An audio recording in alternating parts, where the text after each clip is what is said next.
मैं professor A के वाजपेयी आप सभी विद्यार्थियों का इस 27वें वीडियो लेक्चर में स्वागत करता हूं और ये हमारा video lecture ultraviolet visible spectroscopy में pi to pi star transitions और n to pi star transitions जो होते हैं तो उनके उदाहरण क्या है, कैसे होते हैं वो और उनके गुण क्या है, इसको हम इस वीडियो लेक्चर में डिस्कस करेंगे।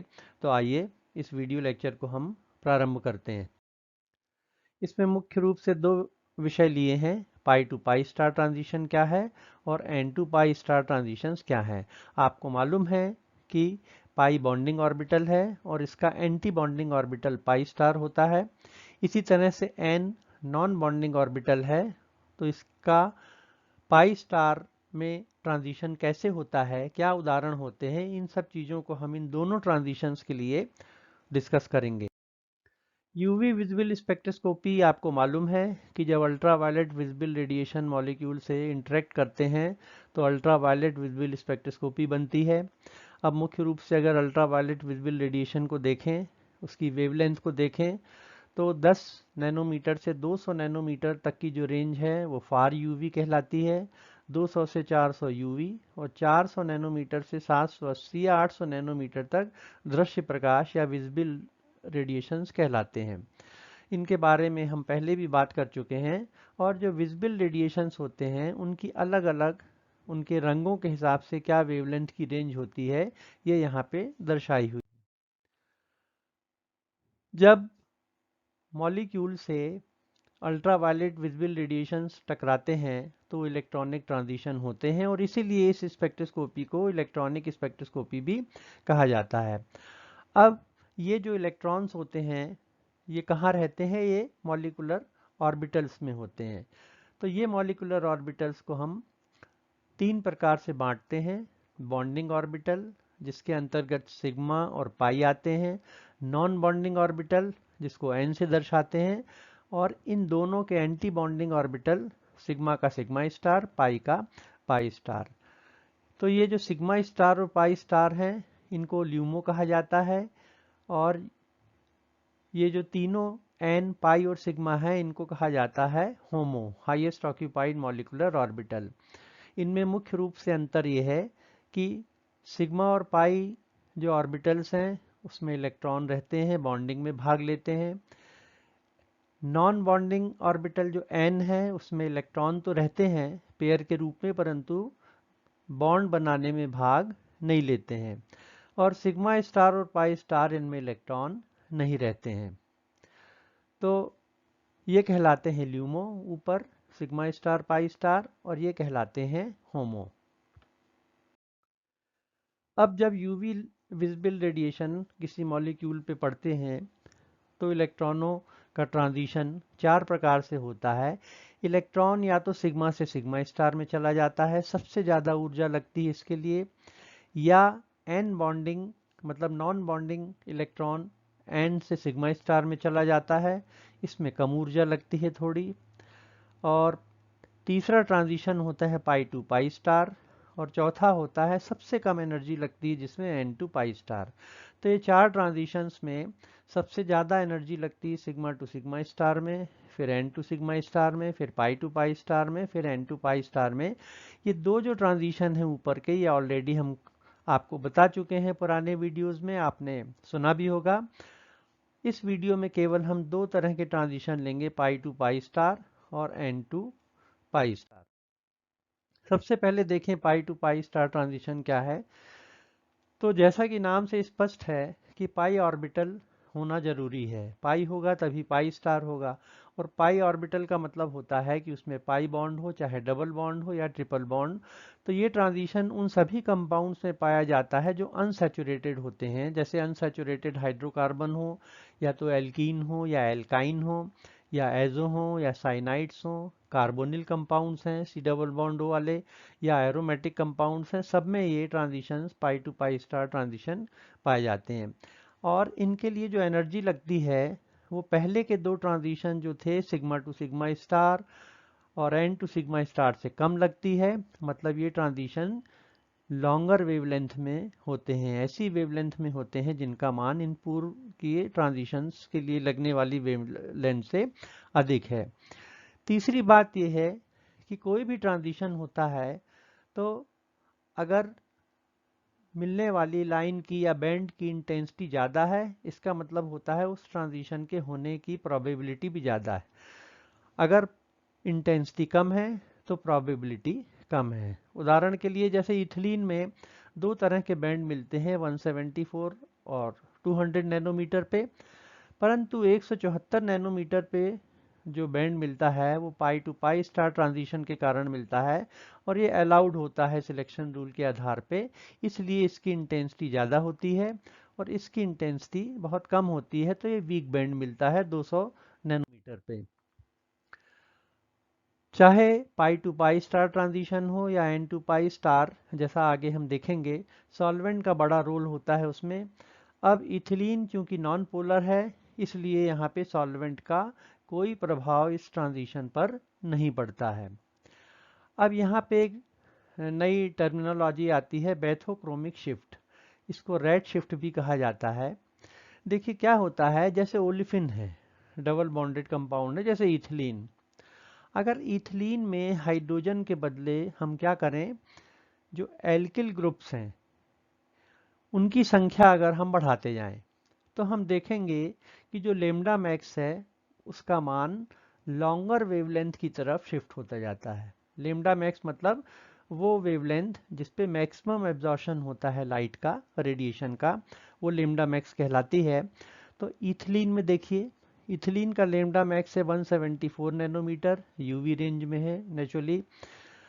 परंतु अगर हम हाइड्रोजन को रिप्लेस कर दें CH2CH3 से, तो ये बन जाता है 1 ब्यूटीन। इसका लेम्डा मैक्स देखिए 174 से बढ़ के 185 हो गया। अब इसके अलावा 1 ब्यूटीन की जगह अगर हम आइसो ब्यूटीन ले लें, तो आप देखेंगे कि ये 185 से 188 नैनोमीटर हो गया। तो जैसे जैसे हम एल्किल ग्रुप्स की, सब्स्टिट्यूएंट ग्रुप्स की संख्या बढ़ाते जाएंगे, वैसे वैसे लेम्डा मैक्स का मान भी बढ़ता जाएगा और इसको कहा जाता है बैथोक्रोमिक शिफ्ट। लेम्डा मैक्स का बढ़ने का मतलब होता है कि ट्रांजिशन कम एनर्जी में होने लगा, लॉन्गर वेवलेंथ में होने लगा, तो ये कहलाती है रेड शिफ्ट या बैथोक्रोमिक शिफ्ट। ये जो बैथोक्रोमिक शिफ्ट होती है ये बड़ी इंपॉर्टेंट है और आप देखेंगे इस उदाहरण में कि जैसे जैसे हम कॉन्जुगेशन बढ़ाते हैं, डिग्री ऑफ कॉन्जुगेशन का मतलब होता है अल्टरनेट, सिंगल और डबल बॉन्ड्स, तो जैसे जैसे उनकी संख्या बढ़ेगी, लेम्डा मैक्स का मान देखिए कैसे बढ़ता है। ये इथिलीन है और इसमें लेम्डा मैक्स होता है 174 नैनोमीटर और यहाँ पे देखिए 13 ब्यूटाडाइन, ये पहला कार्बन है, ये दूसरा, ये तीसरा। पहले और तीसरे पे चूंकि डबल बॉन्ड है तो 13 ब्यूटाडाइन हो गया। इसमें लेम्डा मैक्स देखिए आप 217 नैनोमीटर है, मतलब कम एनर्जी में ही होने लगा transition, pi to pi star. और इसी तरह से यहाँ देखिए 135 हेक्साट्राइन, इसमें अल्टरनेट, सिंगल और डबल बॉन्ड बढ़ गई हैं, 3 डबल बॉन्ड हैं, यहाँ 2 डबल बॉन्ड थी, यहाँ एक ही डबल बॉन्ड थी। तो यहाँ पे चूंकि कॉन्जुगेशन बढ़ गया है, इसलिए यहाँ पे पाई टू पाई स्टार ट्रांजिशन कितने पे होता है, 258 नैनोमीटर पे। तो जैसे जैसे कॉन्जुगेशन बढ़ेगा वैसे वैसे लेम्डा मैक्स बढ़ता है। अब हम ये देखेंगे कि ऐसा होता क्यों है आखिर। देखिए क्या होता है, ये इथिलीन मॉलिक्यूल है, तो इथिलीन मॉलिक्यूल में चूंकि एक ही डबल बॉन्ड है, तो ये दो ऑर्बिटल, पाई ऑर्बिटल्स हमको मिलते हैं, एक पाई और एक उसका एंटी बॉन्डिंग पाई स्टार। दोनों के बीच का ऊर्जा का अगर अंतर देखेंगे आप तो 173 किलो कैलोरी पर मोल है। और अगर 174 नैनोमीटर की लाइट अगर यहाँ पड़ेगी, अल्ट्रावायलेट लाइट, तो क्या होगा, एक इलेक्ट्रॉन का ट्रांजिशन हो जाएगा यहाँ पे ऊपर और पाई टू पाई स्टार ट्रांजिशन जिसको हम कहते हैं। तो यहाँ पे जो लेम्डा मैक्स है वो कितना हो गया, 174 नैनोमीटर। परंतु अब यहाँ पे देखिए जरा 13 ब्यूटाडाइन में, 13 ब्यूटाडाइन में क्या होता है, ये दो डबल बॉन्ड हैं separated by a single bond, इनके बीच में एक सिंगल बॉन्ड है। तो ये क्या करती हैं दोनों डबल बॉन्ड, ये मिल के 4 पाई ऑर्बिटल बनाते हैं, पाई 1, पाई 2, पाई 3 स्टार, पाई 4 स्टार। ये बॉन्डिंग होते हैं और ये उनके एंटी बॉन्डिंग है। अब 4 ऑर्बिटल बनने के कारण देखिए क्या होता है, पाई 2 और पाई 3 स्टार जो बॉन्डिंग और एंटी बॉन्डिंग ऑर्बिटल हैं, इनके बीच का अंतर आप देखेंगे कम हो गया है। पहले कितना था ये एनर्जी का सेपरेशन, 173 किलो कैलोरी पर मोल। अब कितना हो गया है घट के 132। इसका मतलब है अगर इलेक्ट्रॉन को पाई 2 से पाई 3 स्टार में जाना है, अब उसको कम एनर्जी लगेगी पहले की बजाय, मतलब जो ट्रांजिशन है वो 217 नैनोमीटर, मतलब ज़्यादा लॉन्गर वेवलेंथ में हो जाएगा। तो यहाँ पे पाई 2 पाई 3 स्टार का जो ट्रांजिशन है वो 217 नैनोमीटर में हो गया। इसका मतलब हो गया कि लेमडा मैक्स का मान यहाँ पे बढ़ गया। तो इथिलीन के कंपैरिजन में यहाँ पे लेमडा मैक्स बढ़ गया। इसी तरह आगे देखिए 135 हेक्साट्राइन में क्या हो गया, 3 डबल बॉन्ड हैं और इसलिए ये आपस में मिलके 6 पाई ऑर्बिटल जनरेट करेंगे। पाई 1 पाई 2 पाई 3 बॉन्डिंग ऑर्बिटल और ये एंटी बॉन्डिंग ऑर्बिटल। अब आप देखेंगे कि पाई 3 और पाई 4 स्टार के बीच का अंतर एकदम से कम हो गया है। कितना घट के हो गया है, 111 किलो कैलोरी केवल। और इसलिए जो एनर्जी लगेगी कम लगेगी, मतलब जो रेडिएशन लगेंगे वो ज़्यादा वेवलेंथ के लगेंगे। तो 258 नैनोमीटर देखिए लेमडा मैक्स का मान हो गया। तो इस प्रकार जैसे जैसे कॉन्जुगेशन बढ़ेगा लेमडा मैक्स का मान बढ़ेगा, मतलब ट्रांजिशन के लिए अपन को और भी कम एनर्जी लगेगी। तो ये जो पाई टू पाई स्टार के कारण जो बैंड्स मिलते हैं उनको के बैंड्स कहा जाता है। और ये जर्मन वर्ड कॉन्जुगेरेटे से ये बनाया गया है नाम। और निश्चित रूप से ये अनसैचुरेटेड जो कंपाउंड्स होते हैं ये उनमें पाया जाता है और इनको के बैंड कहते हैं। जैसे ब्यूटाडाइन है, मेस्टिल ऑक्साइड है, पॉलीन्स हैं, बेंजल्डिहाइड है, स्टायरीन इत्यादि इनोन्स हैं। तो इनमें जो बैंड मिलेंगे पाई टू पाई स्टार ट्रांजिशन के वो के बैंड कहलाते हैं। इसी तरह से एरोमेटिक कंपाउंड हैं, बेंजीन है, स्टायरीन है, ये सभी बेंजल्डिहाइड है, ये सभी के बैंड प्रदर्शित करते हैं। बेंजीन में क्या होता है, 3 बैंड्स मिलते हैं, एब्जॉर्प्शन बैंड्स मिलते हैं, 184 नैनोमीटर पे, 204 पे और 256 में। क्योंकि इसकी प्रोबेबिलिटी ज़्यादा होती है इसलिए हाईली इंटेंस बैंड होता है और इसको के बैंड कहा जाता है। नॉर्मली जो पाई टू पाई स्टार ट्रांजिशंस में जो एप्सिलॉन होता है, मोलर एक्सटेंशन कॉफिशिएंट, उसका मान अधिक होता है, इसके होने की प्रोबेबिलिटी अधिक होती है और इसलिए इंटेंसिटी भी ज़्यादा होती है। दूसरा हमारा ट्रांजिशन है, मतलब चौथा ट्रांजिशन जो आखिरी है, n to pi star. N मतलब नॉन बॉन्डिंग और पाई स्टार में उसका एंटी बॉन्डिंग में ट्रांजिशन। तो ये ट्रांजिशंस होने के लिए सबसे पहले 2 चीज़ें ज़रूरी हैं कि पाई ऑर्बिटल होना चाहिए, तभी पाई स्टार होगा, मतलब अनसैचुरेटेड कंपाउंड हो। और दूसरा एन ऑर्बिटल होना चाहिए, मतलब नॉन बॉन्डिंग ऑर्बिटल होना चाहिए। तो नॉन बॉन्डिंग ऑर्बिटल के लिए हेट्रो एटम हैं, जैसे ऑक्सीजन है, सल्फर है, नाइट्रोजन है, हेलोजन है। इनके ऊपर अनपेयर्ड पेयर्ड ऑफ इलेक्ट्रॉन होते हैं जो बॉन्डिंग में भाग नहीं लेते, लोन पेयर ऑफ इलेक्ट्रॉन कहना चाहिए। तो ये जरूरी है। तो अनसैचुरेटेड मॉलिक्यूल हो और हेट्रो एटम्स अगर होंगे तभी ये n to pi star transition वहाँ पे होता है।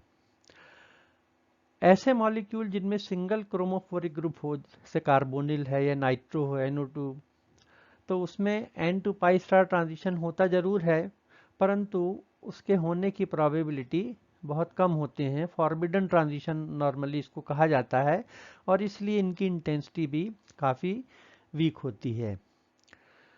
सैचुरेटेड कीटोन्स को लें, जैसे एसीटोन है, मिथिल इथिल कीटोन है, साइक्लोहेक्सिनोन है, ये n to sigma star transition प्रदर्शित करते हैं। लगभग 280 नैनोमीटर के पास में n to pi star transition होता है।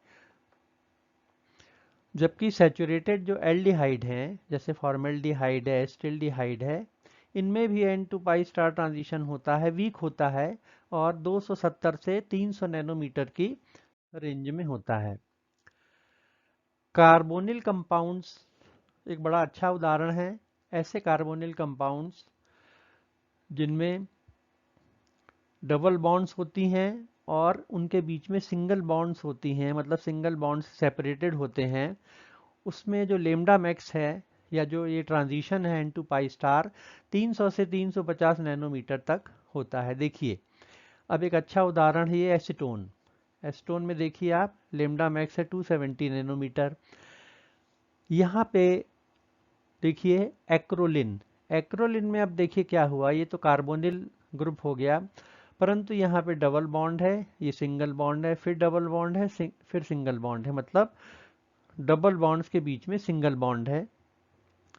तो लेमडा मैक्स का मान क्या होता है, यहाँ पे बढ़ जाता है, 315 नैनोमीटर हो जाता है। मिथाइल विनाइल कीटोन, इसमें भी देखिए आप ये डबल बॉन्ड सिंगल बॉन्ड फिर डबल बॉन्ड फिर सिंगल बॉन्ड, इसका लेमडा मैक्स होता है 320 नैनोमीटर पे। और इसी तरह से क्रोटोनेल्डिहाइड, तो क्रोटोनेल्डिहाइड में double bond single bond double bond single bond, तो इस प्रकार सेपरेशन डबल और सिंगल बॉन्ड का और बढ़ गया है यहाँ पे। तो इसका लेमडा मैक्स है 322 नैनोमीटर में।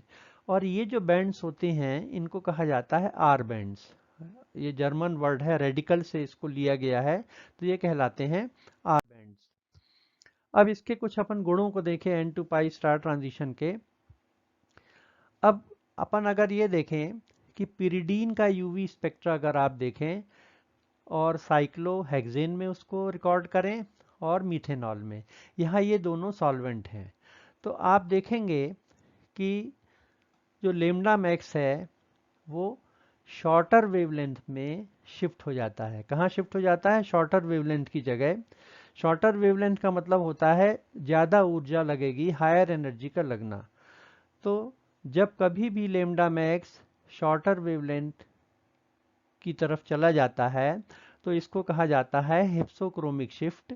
ये बैथोक्रोमिक का ठीक उल्टा है, या इसको ब्लू शिफ्ट कहते हैं। बैथोक्रोमिक में क्या होता है, लेमडा मैक्स कहाँ जाता है, लॉन्गर वेवलेंथ में, और हिप्सोक्रोमिक में कहाँ जाता है, शॉर्टर वेवलेंथ में। जैसे यहाँ पे देखिए, तो ऐसा क्यों होता है ये देखेंगे हम। जैसे अल्कोहल है, अल्कोहल और पिरिडीन, पिरिडीन का यहाँ जो लोन पेयर ऑफ इलेक्ट्रॉन है जो नॉन बॉन्डिंग नाइट्रोजन के ऊपर है, ये क्या करता है, इस हाइड्रोजन से इंटरेक्ट करता है, हाइड्रोजन बॉन्ड टाइप की बॉन्ड बनाता है। और इसके कारण क्या होता है, इस एन टू पाई स्टार जो ट्रांजिशन होने के लिए ज़्यादा एनर्जी लगेगी, क्योंकि मॉलिक्यूल क्या हो जाता है, स्टेबलाइज हो जाता है। तो ज़्यादा एनर्जी अगर हमको लगेगी इस ट्रांजिशन को संपन्न कराने में, इसका अर्थ ये होगा कि जो वेवलेंथ हम यूज़ करेंगे वो कम मान की होगी, उसकी वैल्यू कम हो जाएगी। तो वेवलेंथ अगर लोअर रेंज में जाती है तो ये तो इसको हम क्या कहते हैं, इसको कहते हैं हिप्सोक्रोमिक शिफ्ट। तो इसका कारण ये है कि इसका जो प्रोटॉन है OH ग्रुप का और नाइट्रोजन के जो इलेक्ट्रॉन का जो पेयर है यहाँ पे नॉन बॉन्डिंग पेयर, इनके बीच में इंटरेक्शन होता है। परंतु साइक्लोहेक्सेन में इस तरह का चूंकि कोई OH ग्रुप नहीं है, तो साइक्लोहेक्सेन में ये इंटरेक्शन नहीं होता, और इसलिए साइक्लोहेक्सेन में ये जो बैंड है ये वहाँ पे नहीं मिलता है। अब इसको अगर हम एनर्जी डायग्राम से देखें तो ये देखिए आप, यहाँ पे ये साइक्लोहेक्सेन मॉलिक्यूल है और यहाँ पे ये अल्कोहल है। ये पिरिडीन का मॉलिक्यूल है, ये भी पिरिडीन का मॉलिक्यूल है। यहाँ पे क्या हो रहा है, इंटरेक्शन नहीं होगा, परंतु यहाँ पे नॉन बॉन्डिंग जो इलेक्ट्रॉन है और इनके बीच में इंटरेक्शन होगा। तो देखिए ये पाई ऑर्बिटल है, ये एन ऑर्बिटल है, ये पाई स्टार। अब क्या होता है, जब अल्कोहल के OH और ये नाइट्रोजन के जो इलेक्ट्रॉन का पेयर के बीच में इंटरेक्शन होता है, तो नॉन बॉन्डिंग जो ऑर्बिटल है N, उसकी ऊर्जा कम हो जाती है, क्योंकि ये स्टेबलाइज हो जाता है। अब देखिए पहले यहाँ इसकी एनर्जी इतनी थी, अब इसकी एनर्जी कम हो गई है। तो एनर्जी कम होने से क्या होता है, ये जो गैप है N टू पाई स्टार का, हालांकि ये भी थोड़ा सा कम हो जाती है पाई स्टार की एनर्जी, पर उतनी कम नहीं होती। तो ये जो एनर्जी गैप है ये बढ़ जाता है यहाँ पे। तो N टू पाई स्टार में यहाँ पे आपको कम ऊर्जा लग रही है, और N टू पाई स्टार में यहाँ पे मीथेनॉल के केस में ज़्यादा एनर्जी लग रही है। तो ज़्यादा एनर्जी लग रही है मतलब आपको कैसी वेवलेंथ लगेगी, वेवलेंथ आपको कम, जिसका लेमडा का मान, लेमडा मैक्स जिसका कम होगा। तो यहाँ लेमडा मैक्स ज़्यादा होगा मतलब कम एनर्जी लग रही है, और यहाँ लेमडा मैक्स का मान कम होगा, मतलब ज़्यादा एनर्जी लग रही है, तो ये हिप्सोक्रोमिक शिफ्ट हो जाती है। तो ये इसका कारण है, जिसको हम इस तरह से एनर्जी ऑर्बिटल्स के एनर्जी डायग्राम से इसको हम समझा सकते हैं। इसी प्रकार पायराजीन और बेंजीन, ये देखिए दोनों ऐसे मॉलिक्यूल होते हैं, लगभग एक से स्ट्रक्चर है, केवल यहाँ पे 2 नाइट्रोजन रहते हैं। तो यहाँ पे तो n to pi star transition संभव है, पर यहाँ पे n to pi star transition इसलिए नहीं होगा क्योंकि यहाँ पे हेट्रो एटम नहीं है, केवल कार्बन और हाइड्रोजन है। तो यहाँ पे एक हमको एन टू पाई स्टार के कारण जो बैंड मिलता है वो 300 नैनोमीटर पे मिलती है, और यहाँ पे चूंकि ये ट्रांजिशन नहीं होगा इसलिए इस तरह की कोई बैंड नहीं मिलती। Thank you so much.